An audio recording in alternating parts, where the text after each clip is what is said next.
foresee the future, or see hidden aspects of the present. This ability is developed through deep meditation, purification practices, and the awakening of the third eye chakra, which is associated with intuition and insight. Clairvoyance is seen as a sign of an advanced spiritual state where the yogi can access higher planes of consciousness and gain insights beyond the ordinary realm. If you are sitting somewhere, anything, now you see this vessel,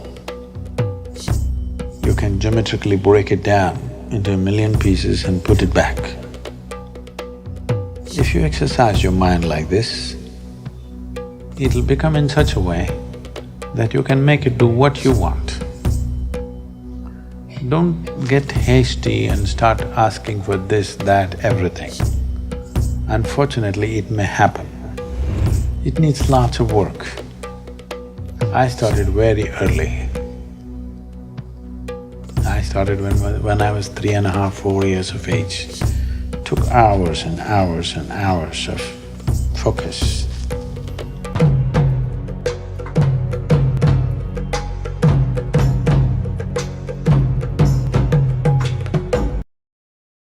You must understand this.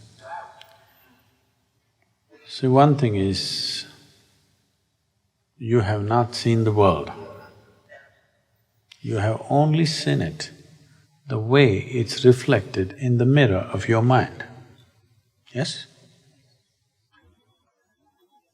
You're not seeing the world as it is. You're seeing it in the mirror of the human mind as it is distorted in a particular way. If you were a grasshopper, you would be seeing the world very differently. If you were some other creature, you would be seeing the world very differently. So your mirror is a certain level of prejudice. Among all the creatures,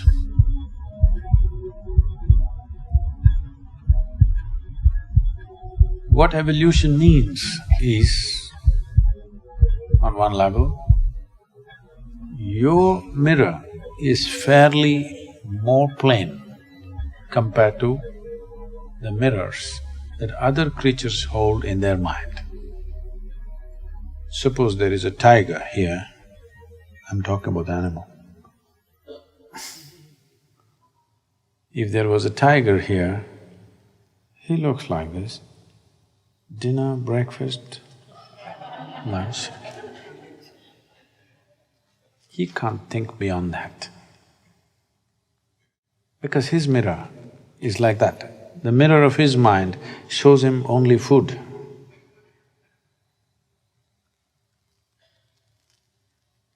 Compared to other creatures, a human being has a better leveled out mirror, but it can get distorted depending upon the varieties of identifications and prejudices we gather with life. If you're very strongly identified with something, then you don't see things as they are. Everything gets distorted in your mind. But if we work upon it, if we polish our mind sufficiently, it could become a plain mirror where it shows everything as it is. But still, a mirror doesn't really capture anything.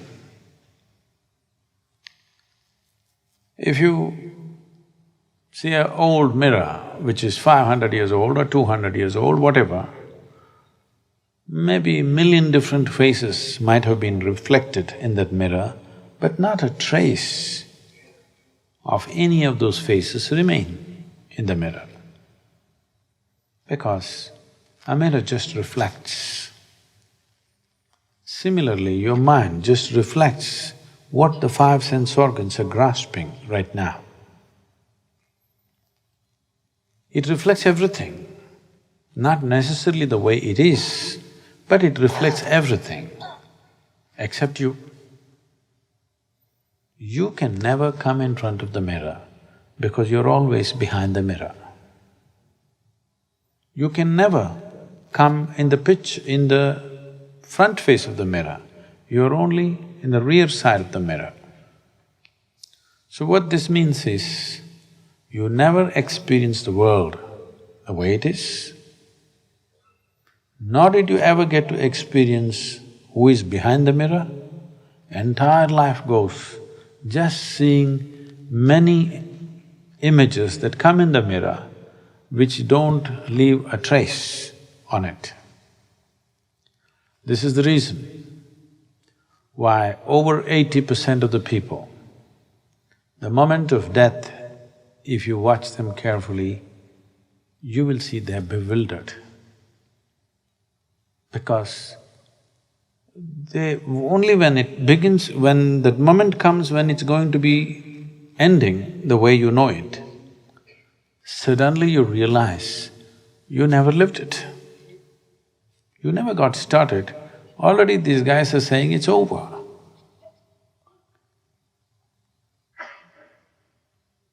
You will see people who had strong experiences, not necessarily because of their enlightenment or something.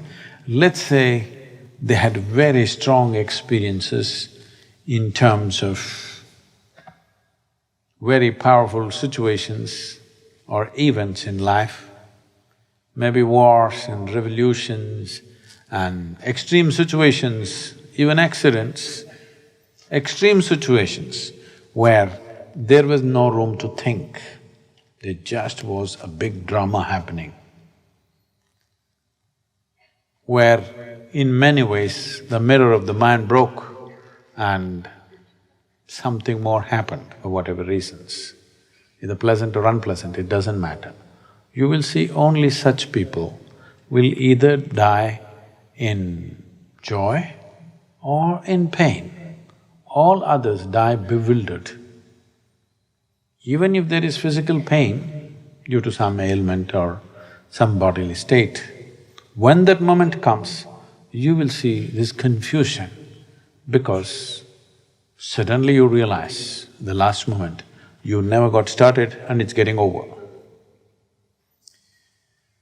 So either you must see the creation as it is, or you must experience the one behind the mirror.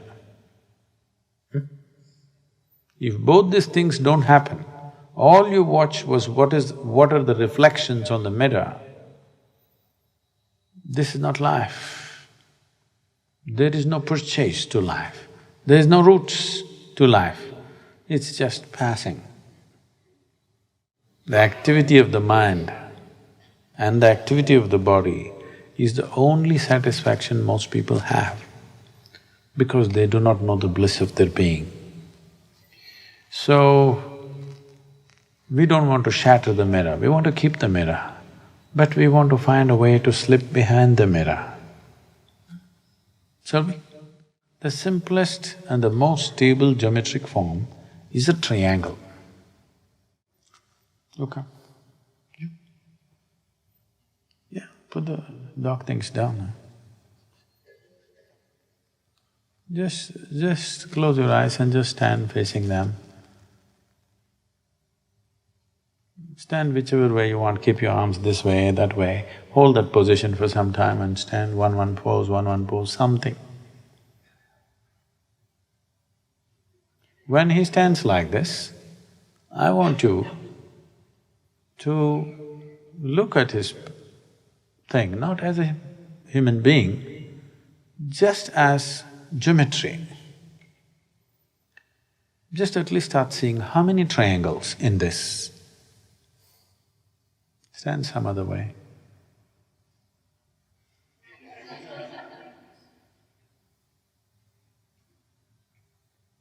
Some other way. I wanted to just keep looking, how many triangles, how many triangles? This simple form of a man standing, how many triangles can you break it into?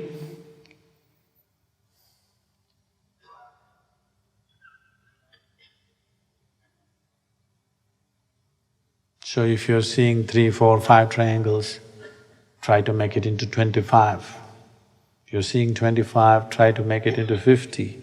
If you're seeing 50, try to make it into 500. Like this, make it into more and more and more. Let me see.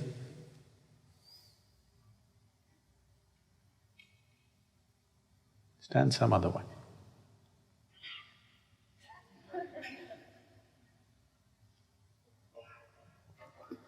Just stand bending some other way. At least one on his sleeve you can see for sure.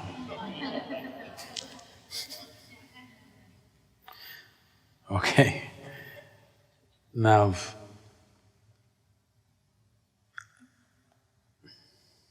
thank you.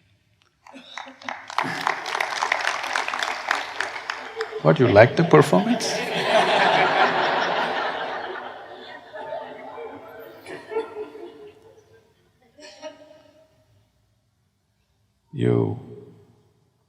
You must understand that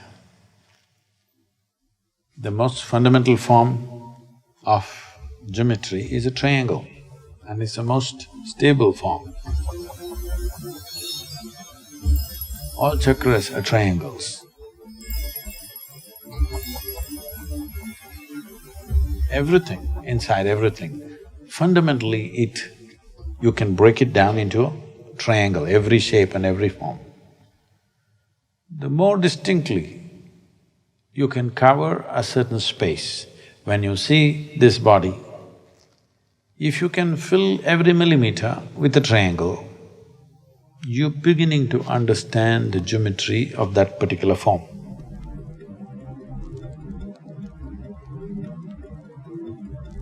You saw large triangles, you will see some parts of the body will be cut off.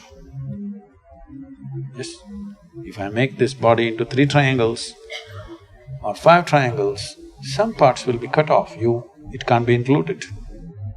And some empty spaces where there is nothing will be inside.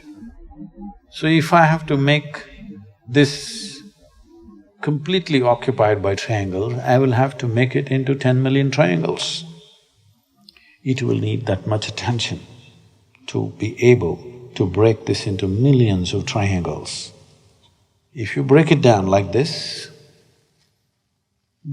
one need not do as technically as I'm saying, but in some way, only if this happens, will you have a vivid imagination that when you imagine something, it's as real as real. This you're doing better when you're asleep than when you're awake. If you see a flower or a man or a woman or an elephant or a rhinoceros, you see it very clearly in your dream, isn't it? So you're doing better asleep than awake. That's not good.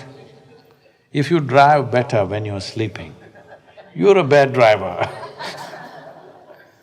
Yes. If you're a better driver when you're sleeping, that means you're a terrible driver when you're awake, isn't it? That's what is happening right now. In sleep, you're able to imagine something very clearly. Geometrically, you've gotten it all right, yes or no? If you see this person in your dream, she's just the way she is. Sometimes, if you don't like her, she is becoming like this. If you like her very much, she is becoming nice, more nice than she is. That little exaggeration is there, but there's no geometrical struggle. Yes? She doesn't lose her form like this. Right now, if you try to imagine, she loses form. You can't hold the form. That means you're driving better in sleep. Not a good thing, isn't it? This will take a certain amount of exercising the mind. You may not get to do much in 2 days or 1 day, but if you start this, if you understand how, if you at least understand the process, how, you can do it anywhere.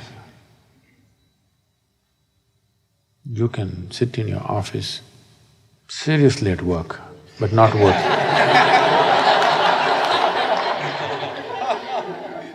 Not working. If you are sitting somewhere, anything, now you see this vessel, you can geometrically break it down into a million pieces and put it back. If you exercise your mind like this, it'll become in such a way that you can make it do what you want. Don't get hasty and start asking for this, that, everything. Unfortunately, it may happen, but you will mess yourself up very badly. So, this is not about creating what you want. This is not about having.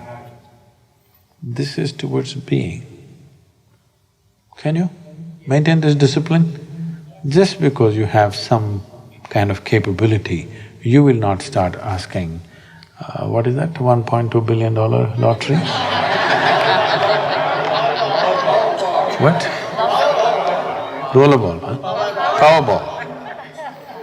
So Powerball, Powerball, Powerball.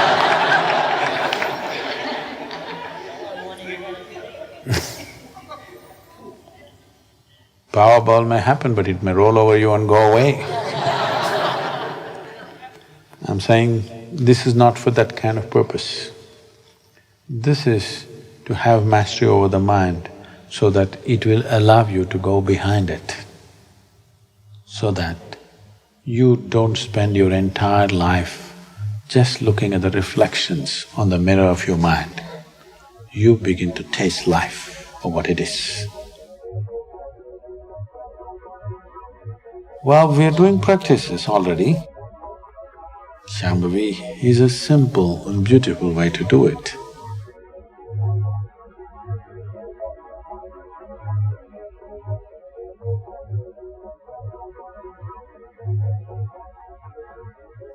But I'm sure many of you are not able to stay there.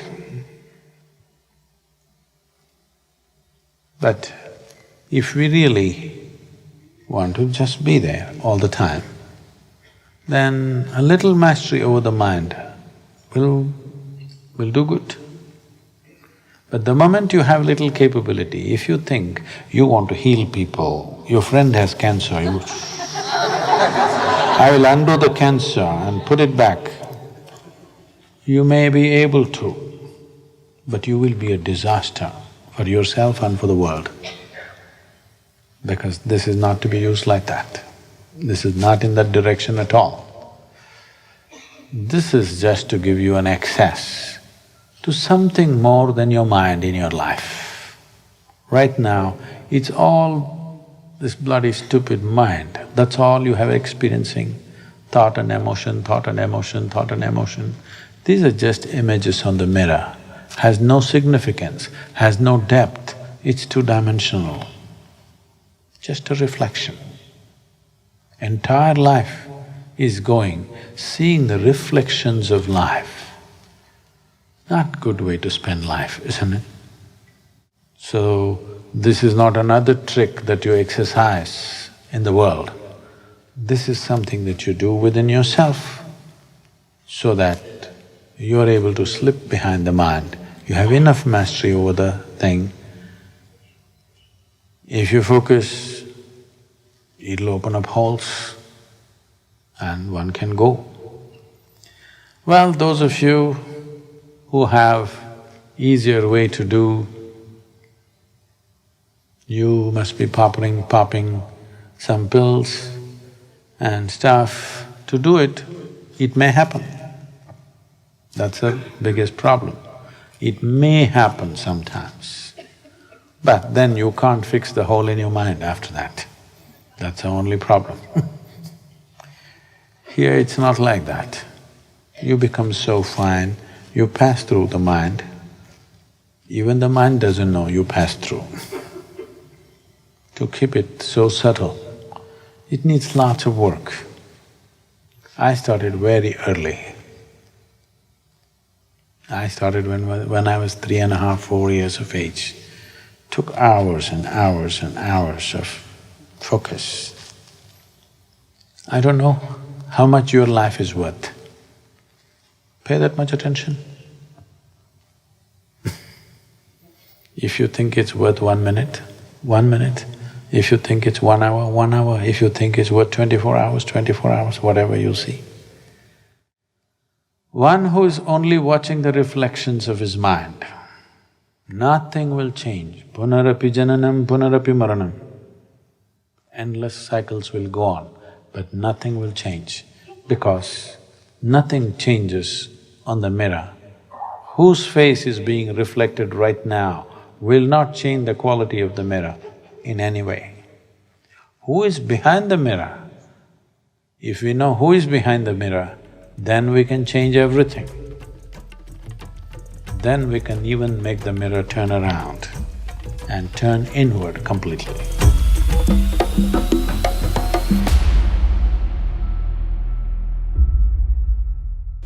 Yogis are believed to possess extraordinary mental and physical abilities through advanced meditation and spiritual practices. Here are few such superpowers or siddhis that some yogis are said to achieve. Levitation. Levitation, known as Laghima Siddhi, involves the ability to rise and float in the air without any physical support. This is said to be achieved through intense meditation, breath control and specific physical postures that enhance control over the body's density and weight. Levitation symbolizes a high level of spiritual attainment and detachment from material constraints, reflecting the yogi's ability to transcend ordinary physical laws. Clairvoyance. Clairvoyance or Divya Drishti refers to the ability to perceive distant events, foresee the future, or see hidden aspects of the present. This ability is developed through deep meditation, purification practices, and the awakening of the third eye chakra, which is associated with intuition and insight. Clairvoyance is seen as a sign of an advanced spiritual state where the yogi can access higher planes of consciousness and gain insights beyond the ordinary realm. Telepathy. Telepathy involves the direct transmission of thoughts or emotions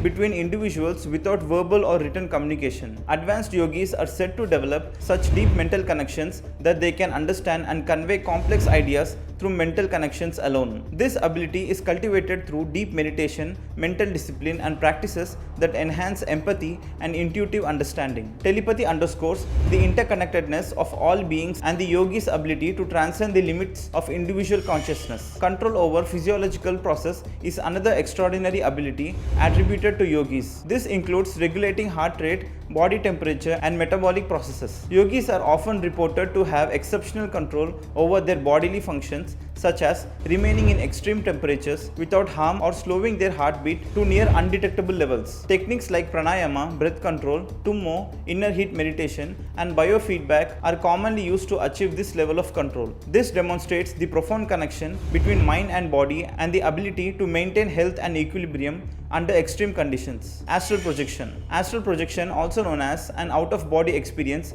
involves consciously separating the astral body from the physical body to travel in the astral plane. This allows yogis to explore spiritual realm and gain deeper insights into the nature of existence. Techniques for astral projection include deep meditation, lucid dreaming practices, and focusing on the third eye chakra to facilitate the separation of the astral body. This ability allows yogis to transcend physical limitations, explore other dimensions of reality, and gain spiritual wisdom that aids in their journey toward enlightenment. These abilities, while often met with skepticism in the scientific community, are deeply embedded in yogic lore and spiritual traditions. They represent the potential of the human mind and spirit when cultivated through disciplined practice, meditation, and deep connection to the inner self.